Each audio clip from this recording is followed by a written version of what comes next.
¿Cómo están, abogados? Buenos días. Buenos días, Luis. Buenos días. Buenos días, licenciado. Buen día. Ya, pues ahora sí, prácticamente en la recta final. El día de mañana tendremos este primero de 2 exámenes finales. En un momento más les publicaré por ahí quienes se encuentran en esta situación de segunda oportunidad por el tema de exceso de faltas y pues bueno, para que sepan quiénes por ahí el día de mañana pueden y no pueden presentar el examen final. Por ahí nuestra clase pasada estábamos platicando sobre este interesante tema de la ética profesional, un tema del que me parece muy importante continuar hablando porque da muchos aspectos de qué hablar. Por ahí precisamente en la clase pasada, pues nos encontramos con este dilema de que si era correcto o no era correcto el doctor decirle la verdad o mentirle, incluso el abogado a su cliente, en qué aspectos era válido pues poder mentir, ¿no? Y la importancia que tiene precisamente el mentirle a nuestros clientes, si era éticamente correcto, e incluso profesionalmente hablando, en el caso de los doctores, también si era correcto el mentirle a su paciente, aun cuando éste tiene el derecho de saber precisamente cuál es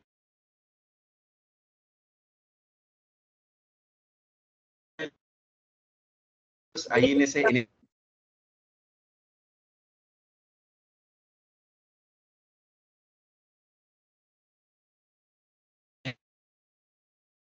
además de las diferencias entre la ética personal, la teórica,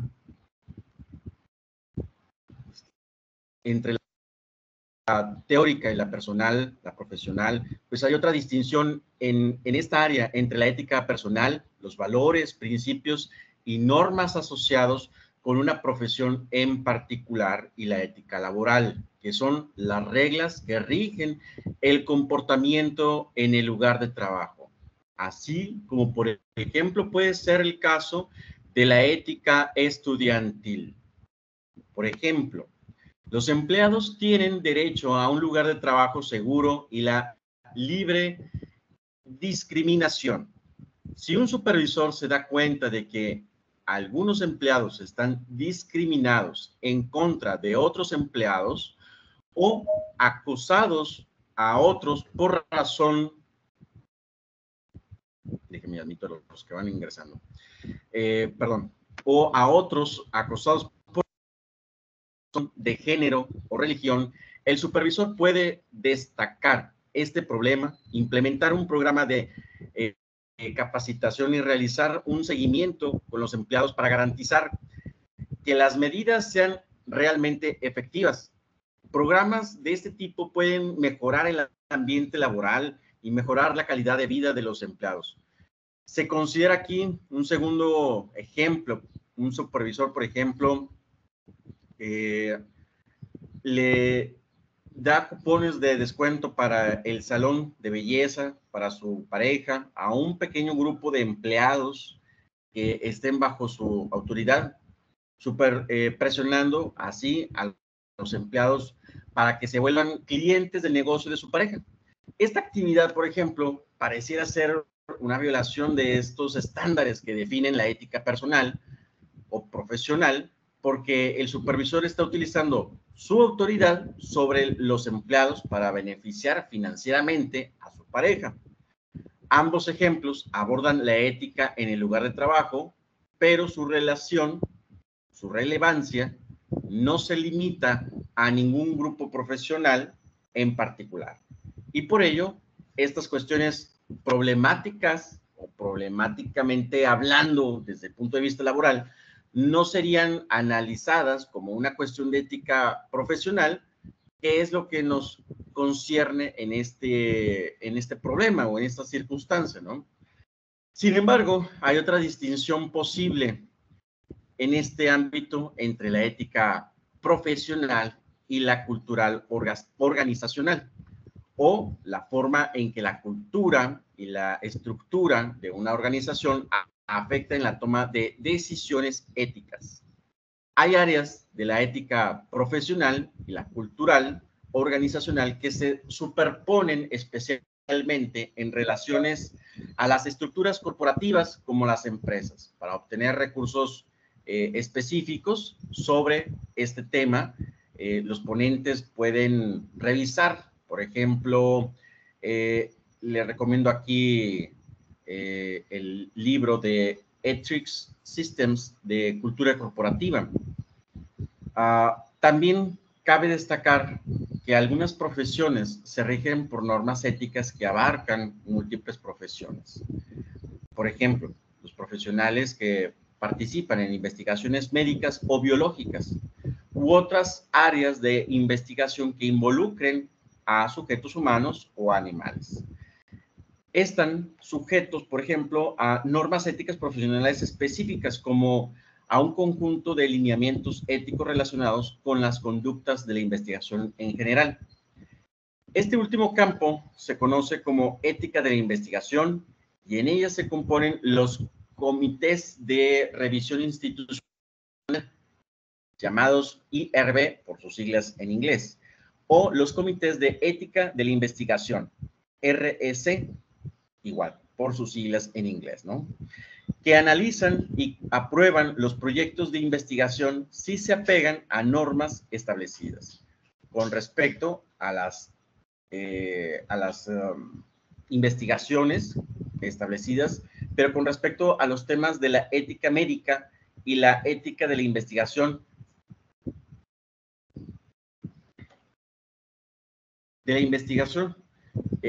un momento.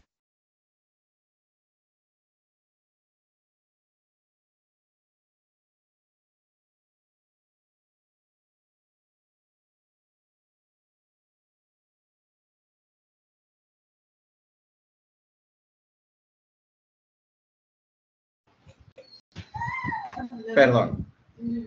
Entonces, con respecto a los temas de la ética médica y de la ética de la investigación, los ponentes, por ejemplo, les recomiendo que consulten el programa Base de Estudios sobre la Bioética, un programa de estudios bioéticos analizado y editado por la UNESCO, esta agencia de las Naciones Unidas.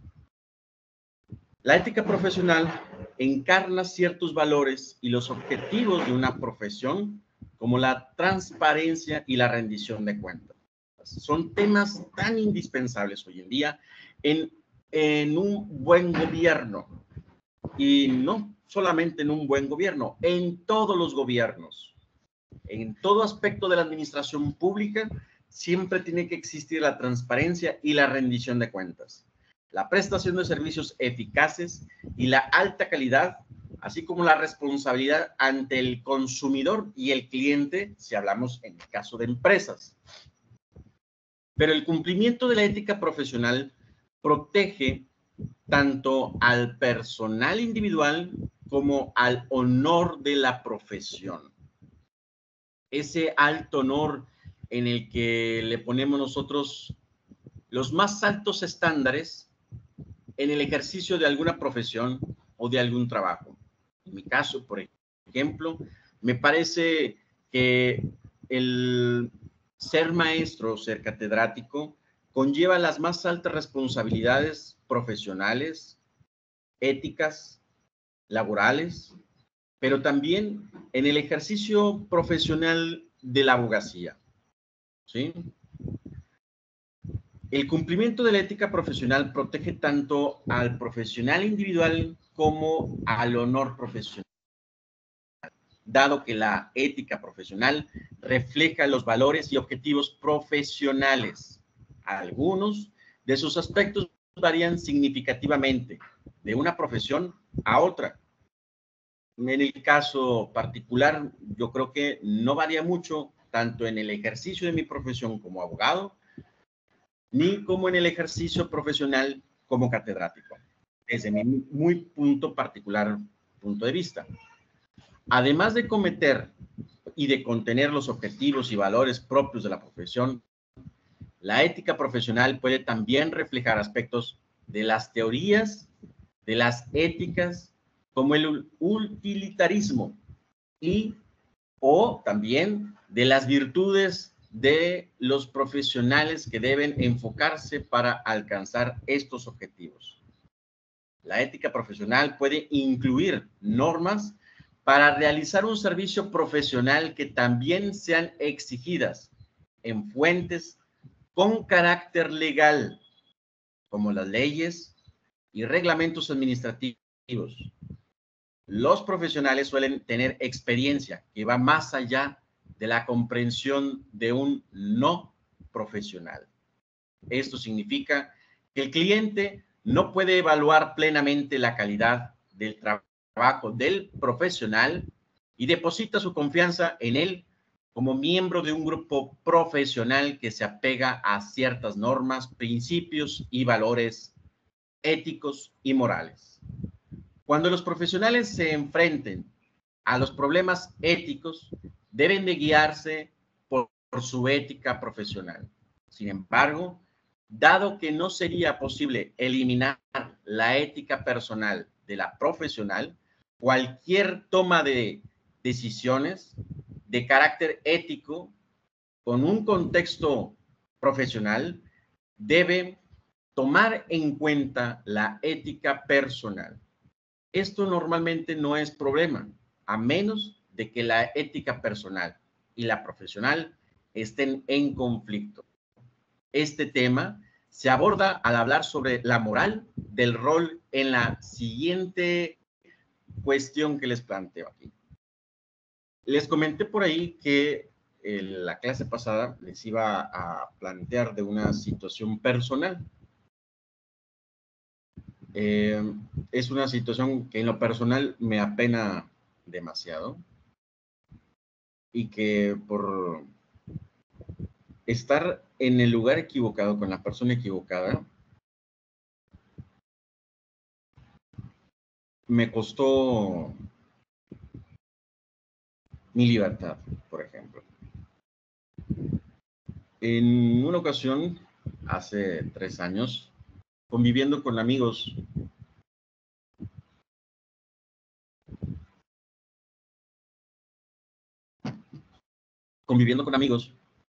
en una convivio de fin de año, me encontraba reunido con varios compañeros de la secundaria.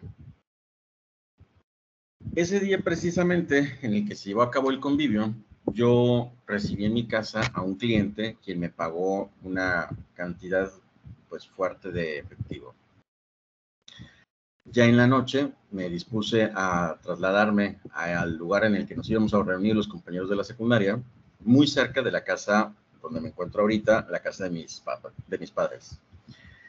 En ese lugar me encontré a uno de pues, tantos compañeros de la secundaria del quien yo desconocía a qué se dedicaba, qué hacía y demás, ¿no?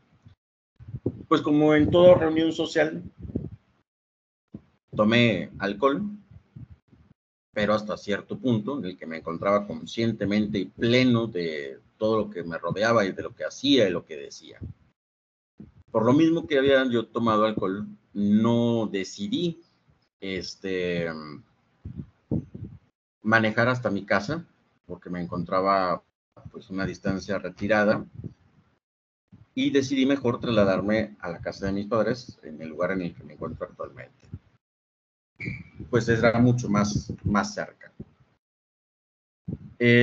Al momento de despedirme, de retirarme del lugar, uno de esos tantos amigos, pues me pregunta que a dónde me dirigía.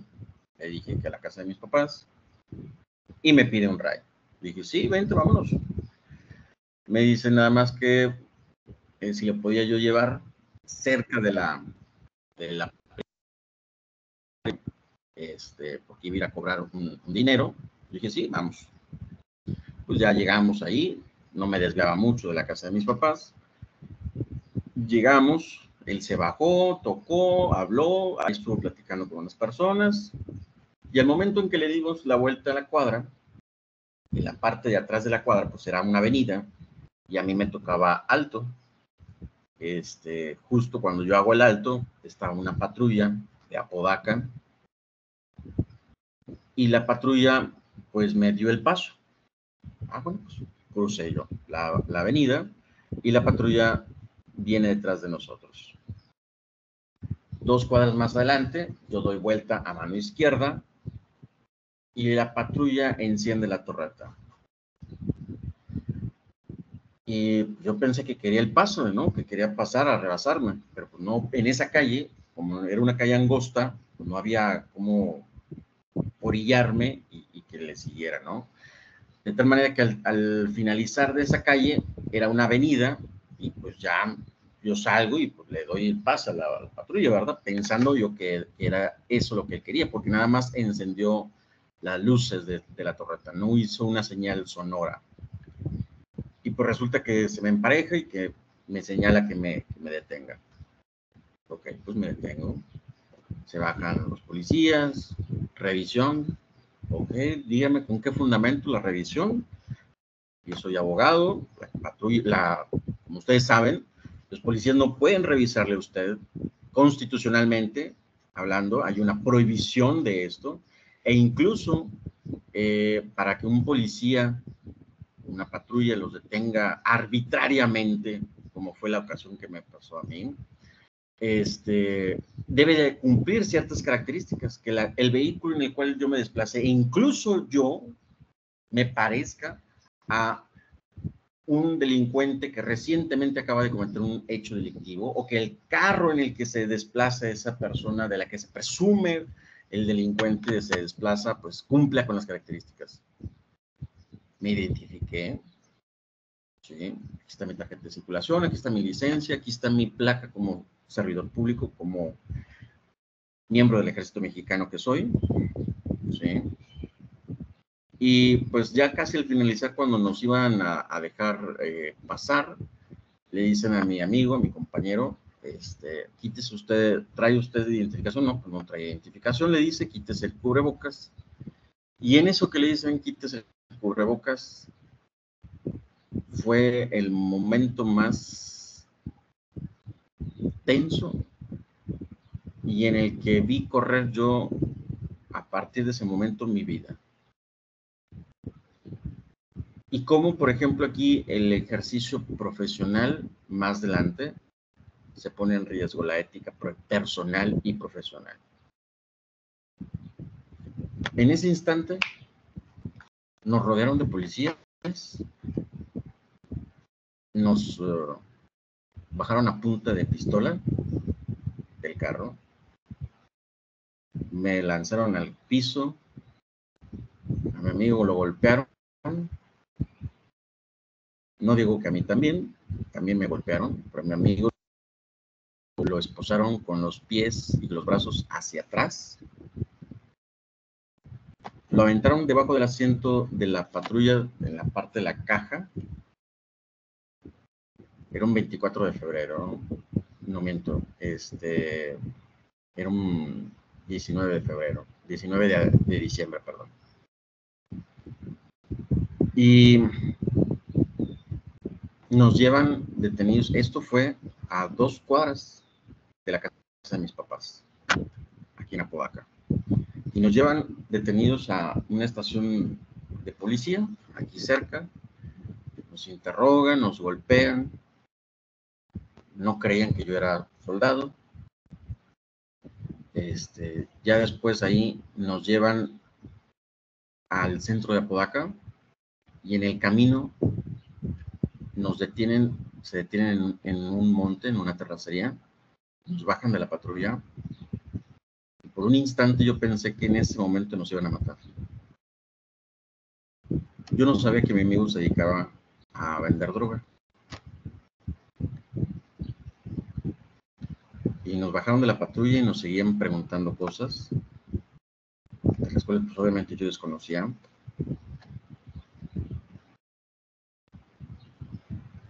Y se los juro que en ese momento pensé yo que nos iban a matar. Nos trasladan en otra patrulla al centro de Apodaca y ahí nos roban, y me robaron el efectivo que traía, el efectivo que me pagó mi cliente, solamente gasté 300 pesos en gasolina. Es decir, que los policías me robaron alrededor de 19,700 pesos en efectivo, tarjetas bancarias, mi celular, una cadena de oro que traía, una cadena de oro que era de mi abuela, materna, que mi mamá me había regalado, y que los perros policías, porque no se merecen otro calificativo, o mierdas, todavía después de que nos llevaron de ahí del centro de Apodaca, nos llevaron a Gonzalitos, donde estuve detenido 3 días. La situación más vergonzosa de mi vida como profesional del derecho, y que ni siquiera yo, como abogado, pude defenderme. Me tocó estar siempre me había tocado estar del otro lado del escritorio. No en lo personal, yo litigo materia penal. Yo no litigo penal, perdón. Sí he manejado asuntos de carácter penal a nivel Ministerio Público, pero nunca en audiencia, nunca ante juez. No es mi fuerte el área penal. Y fue increíble que no me pudiera yo defender en esta situación. Y lo peor o lo más grave, aquí viene la cuestión de la ética personal, que se pone en duda, que se pone en juego. La ética personal y la ética profesional. Ese día en que nos detienen, toda la madrugada, la pasé esposado en la camioneta, ya estando en Gonzalitos, en la agencia del Ministerio Público que está en Gonzalitos y Ruiz Cortines. Y justo cuando nos iban a pasar ya a dejarnos en celdas detenidos, me quitan a mí, afuera de las instalaciones de la Policía Ministerial, me quitan la cadena, ¿no? Todos los parros desgraciados. Iba a recuperar yo mis pertenencias, las iba a recuperar en teoría, allá en Apodaca, ¿no? Pues bueno, ya nos entregan y me dicen que además del delito de narcomenudeo, por el delito que fui procesado, me iban a procesar por falsificación de documentos, porque ellos alegaban que mi placa como servidor público, como miembro del ejército, yo pertenezco al tercer cuerpo de caballería de defensas rurales, a la Dirección General de Asuntos Jurídicos de la Sedena, todavía miembro del ejército, me iban a procesar por falsificación de documentos. Esa documentación era falsa. ¿Sí?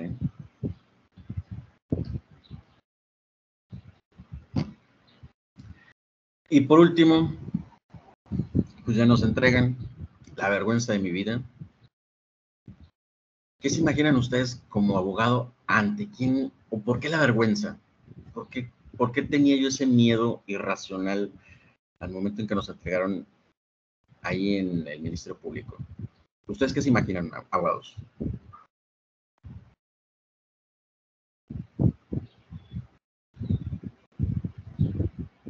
Sí, Ceci.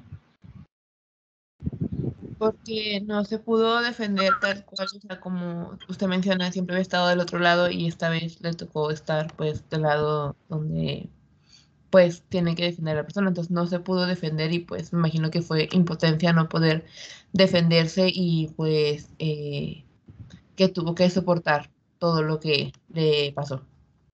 Más allá de eso, usted como abogada, como maestra de la Facultad de Derecho y Criminología, sí, dígame, Delfina.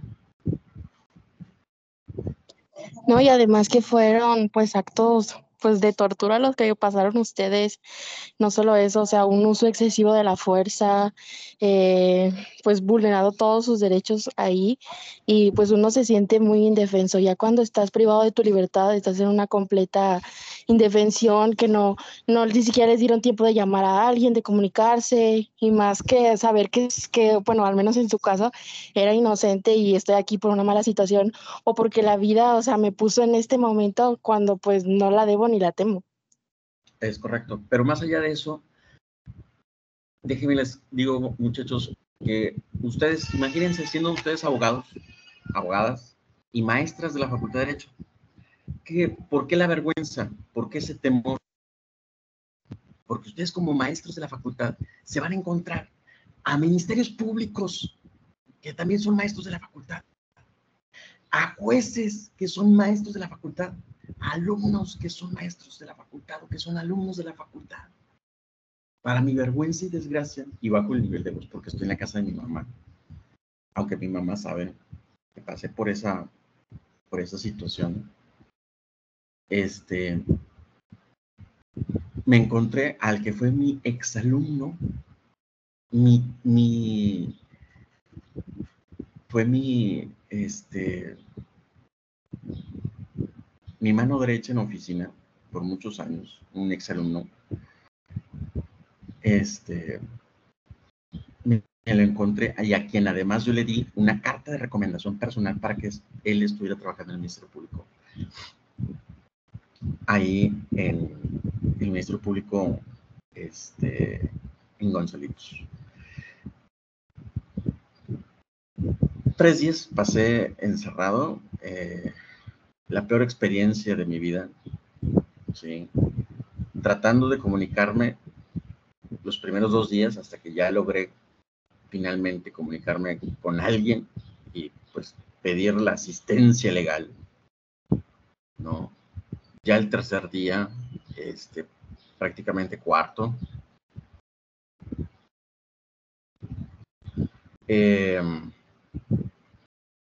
pues todavía la vergüenza de mi vida porque el juez, dentro de los jueces que estaban viendo los asuntos, era un día feriado, era un día inhábil, perdón, y nos llevan de Gonzalitos al Palacio de Justicia en camionetas detenidos con esposados de manos y de pies, ¿no? La peor experiencia de mi vida, profesional y personal. Y que todavía alguien que yo conozca, alguien del medio, de la profesión, alguien de la facultad que me llegase a ver, se me caía a mí la cara de vergüenza. Pero como ustedes no tienen una idea. Yo lo comento con vergüenza, pero también lo comento con la frente en alto porque estoy convencido, y como le dije yo posteriormente al alcalde de Apodaca, al actual alcalde de Apodaca, porque yo puse una denuncia en asuntos internos de Apodaca y puse una denuncia ante la agencia de Ministerio Público de Servidores Públicos, porque mi único delito, y creo que no es delito, el estar con la persona equivocada en el momento equivocado, el ignorar que mi amigo se dedicaba a una actividad ilegal no es delito. Sí. Estaba en una reunión con amigos, una convivencia con amigos, de la que yo desconocía plenamente a qué se dedicaba él, ¿no? Ese a lo mejor fue mi único delito. Y hasta donde ese no es un delito en el Código Penal. Todavía me encuentro en una batalla legal con esos servidores, con esos policías que ilegalmente a mí me robaron, me secuestraron, porque es un secuestro lo que ellos hicieron. Me ultrajaron, me golpearon y todavía aparte me procesaron por delitos que todavía no logro quitar yo como un antecedente penal. Aun cuando, por ejemplo, no fui procesado, bueno, fui procesado más, sin embargo, no fui sentenciado porque al ser mi primera vez, yo tuve que ir a firmar semanalmente el Palacio de Justicia y para mi desgracia volverme a topar a ese exalumno que fue mi asistente y que me tomara mis datos como un criminal. Entonces, se pone de antemano en esa situación, muchachos, la ética profesional. Pero ustedes mismos, como lo que les he planteado, lo que les he comentado desde la clase pasada y la clase de hoy, ustedes deben de estar muy convencidos siempre, siempre de quiénes son. Por eso es muy importante. Por eso es muy importante que ustedes sepan quiénes son, pero también que los demás sepan quiénes son ustedes. No solamente importa el qué dirán, sino lo que dicen de ustedes. ¿Sí? ¿Por qué? Yo estoy convencido de mi inocencia, de que no cometí ningún delito, de que eso que realizaron los policías de Apodaca es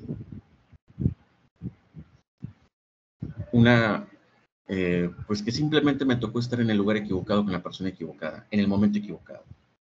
Y que esto que me pasó a mí le sucede a tantísima gente en nuestro país. Después de eso, he visto yo a la justicia, el proceso penal, de una manera muy diferente. Hoy en día yo me encuentro denunciando, defendiéndome, tratando de limpiar mi nombre de aquellas personas que me vieron en esa situación, compañeros maestros de la facultad, jueces, ministerios públicos que me conocen, y que mi nombre quede limpio, que ese hecho impune no quede pues impune precisamente.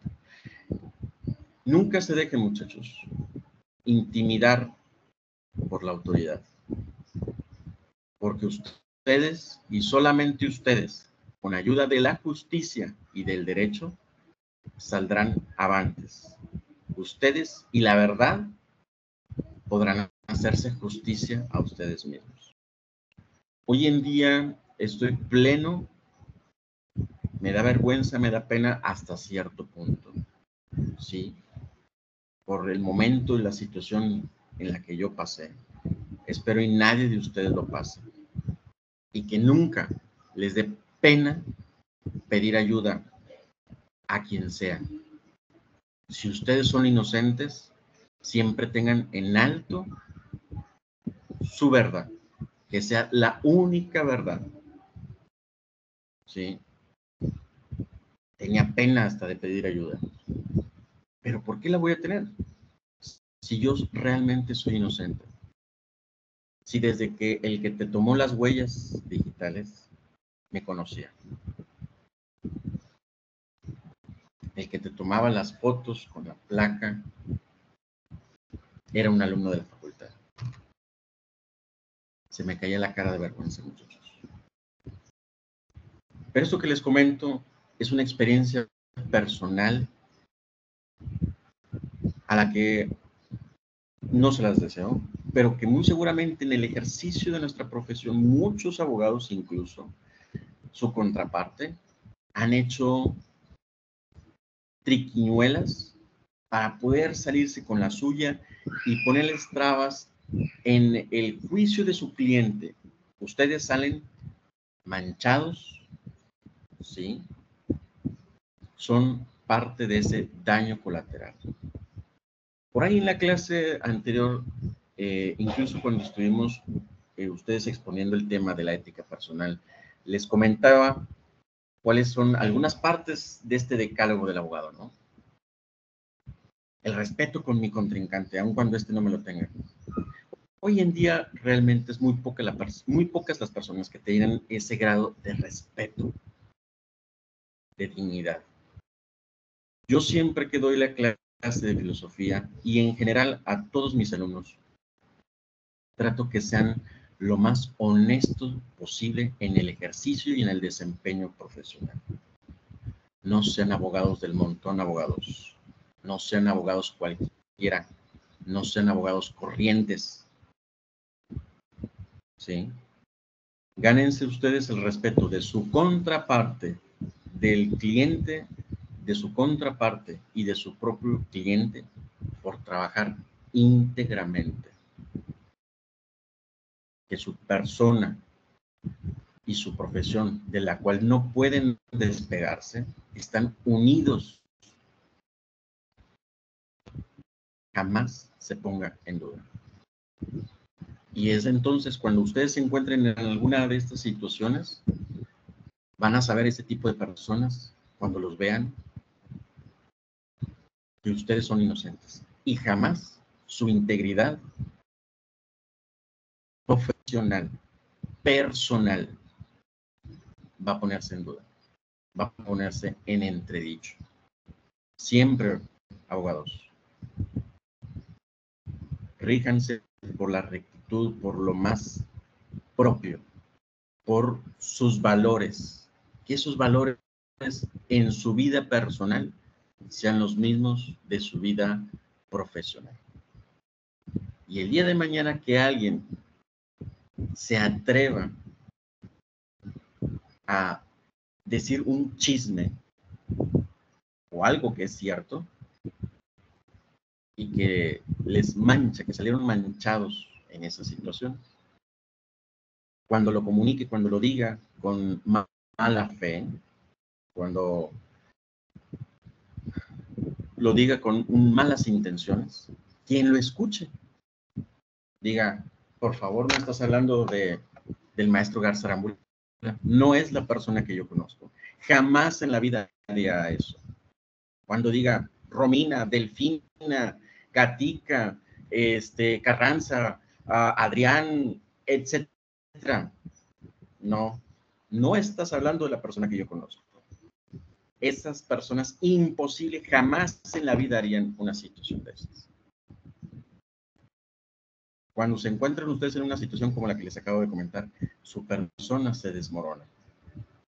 Espero y nunca en el futuro les ocurra una situación similar. Y jamás se sienten apenados de pedir ayuda a un maestro.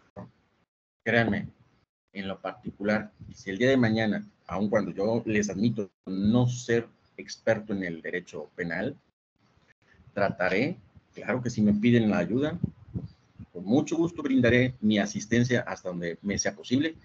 Y como en algún caso que dijo el doctor Mario Alonso Push, él decía en la conferencia que dimos que si yo no me siento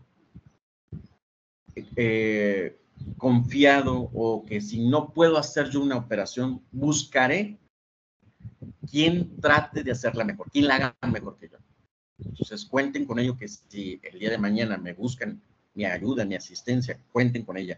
Y que si yo no puedo darla o me considero inexperto en la materia, cuenten y consideren con ello de que yo buscaré a alguien que sea experto en la materia para que los ayude.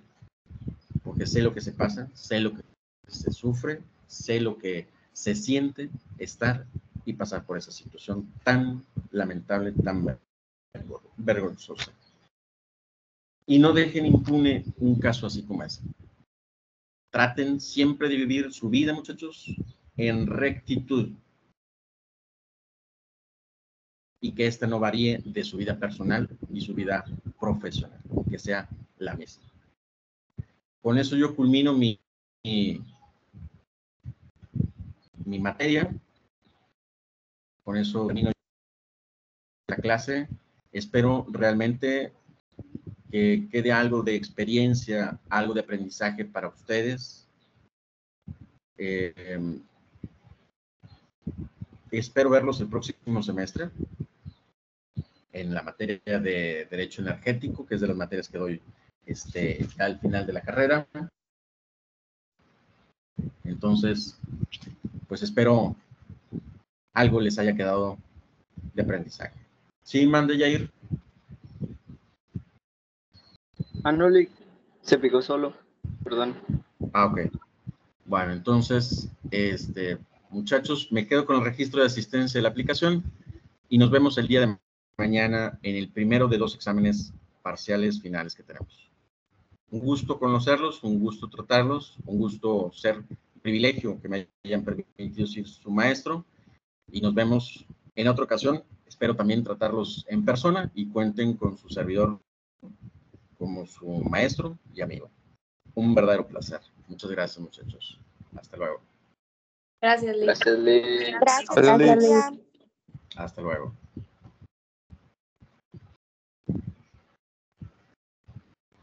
Adiós, Lick. A ustedes. Hasta luego.